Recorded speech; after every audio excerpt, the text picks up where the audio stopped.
नमस्कार लाडक्या बहिणींनो, मी शुभम पवार। लाडक्या बहिणींसाठी अतिशय आनंदाची बातमी आहे, कारण ज्या लाडक्या बहिणींना पती नाही आहे, ज्यांना वडील नाही आहे, त्यांची केवायसी कशी करायची भरपूर जणांच्या मनामध्ये प्रश्न होते। आता तो प्रश्न सुटलेला आहे, कारण लाडकी बहीण योजनेची केवायसी करताना ज्यांना पती नाही आहे, ज्यांना वडील नाही आहे, त्यांच्यासाठी पर्याय आलेला आहे। त्यांची केवायसी कशी करायची या व्हिडिओमध्ये मी तुम्हाला सविस्तर माहिती सांगणार आहे, कारण आज 18 नोव्हेंबर रोजी शासनाने नवीन GR जो आहे तो काढलेला आहे आणि त्या GR मध्ये स्पष्ट माहिती दिलेली आहे आणि मी तुम्हाला केवायसी सुद्धा करून दाखवणार आहे आणि पुढे तुम्हाला काय करायचं आहे ते सुद्धा सांगणार आहे। तर व्यवस्थित व्हिडिओ नीट पहा शेवटपर्यंत। चॅनलवरती पहिल्यांदा आला असाल तर चॅनलला सबस्क्राइब करून ठेवा, अशाच महत्त्वपूर्ण व्हिडिओज तुम्हाला मिळत राहणार आहेत। तर चला मित्रांनो, व्हिडिओ सुरू करूयात।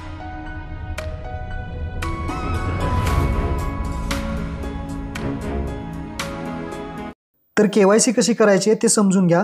सर्वात प्रथम तुमच्या मोबाईलमधून किंवा लॅपटॉपमधून या वेबसाईटवरती यायचं आहे, ladkibaheen.maharashtra.gov.in। या वेबसाईटची लिंक तुम्हाला खाली डिस्क्रिप्शनमध्ये भेटेल। इथं आल्यानंतर हा जो बॉक्स आहे मुख्यमंत्री माझी लाडकी बहीण योजनेची केवायसी करण्यासाठी, येथे क्लिक करा। या बॉक्सवरती क्लिक करायचं। क्लिक केल्यानंतर आता तुम्हाला इथे विचारेल लाभार्थी आधार क्रमांक। आता जे कोणी लाडकी बहीण आहे, जो लाभार्थी आहे, त्या लाडक्या बहिणीचा आधार नंबर आपल्याला इथे टाकायचा आहे। लाडक्या बहिणीचा आधार नंबर इथे टाकल्यानंतर जो कॅप्चा आहे, जो नंबर दिसतात ते आहे तसे टाकायचे आहेत आणि मी सहमत आहे वरती क्लिक करायचं आहे आणि OTP पाठवावरती क्लिक करायचं आहे।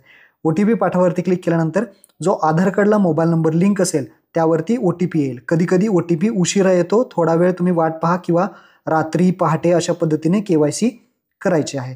आता हा OTP येईल। OTP आधार कार्डला जो मोबाईल नंबर लिंक आहे त्यावरती आल्यानंतर तो OTP तुम्हाला या बॉक्समध्ये व्यवस्थितरित्या टाकून घ्यायचा आणि OTP टाकून आपला फॉर्म सबमिट करायचा आहे। आता सर्वजण विचारतील की याच्या पुढे आपल्याला काय करायचं आहे, तर ते आता समजून घ्या। आपला OTP टाकला, सबमिट केला, तर तुमचं काम आता झालेलं आहे। ज्यांना पती नाही आहे, ज्यांना वडील नाही आहेत, त्यांचं एवढीच प्रोसेस करायची आहे। म्हणजे पहा, OTP टाकून सबमिट केला, आता विचारते वडिलांचा किंवा पतीचा आधार नंबर टाका, तर इथं कोणाचाही आधार नंबर टाकायचा नाही। एवढीच अर्धवट केवायसी करायची आणि हा सोडून द्यायचा आहे। एवढंच काम तुम्हाला करायचं आहे। तर अशा पद्धतीने तुम्हाला हाफ केवायसी करायची आहे।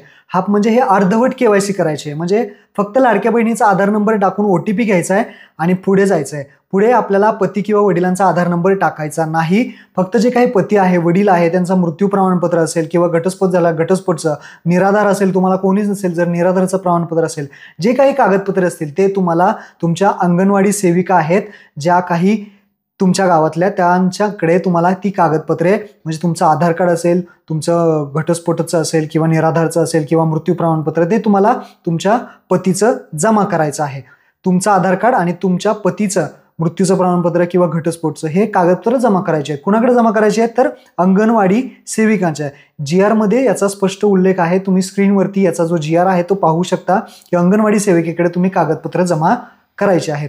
जर तुमच्या शेजारी कुठे शहरामध्ये अंगणवाडी जर नसेल तर तुम्ही जे काही महिला व बालविकास मंडळ अधिकारी आहेत त्यांच्याकडे सुद्धा जाऊन जमा करू शकता। तर अशा पद्धतीने आता पती आणि वडील ज्यांना नाही आहेत त्यांना अशा पद्धतीने केवायसी आहे। तर अशा पद्धतीने केवायसी करा आणि आपली कागदपत्र अंगणवाडी सेविकेकडे जमा करा। महत्त्वपूर्ण हा व्हिडिओ होता। सर्व लाडक्या बहिणींना शेअर करा। धन्यवाद।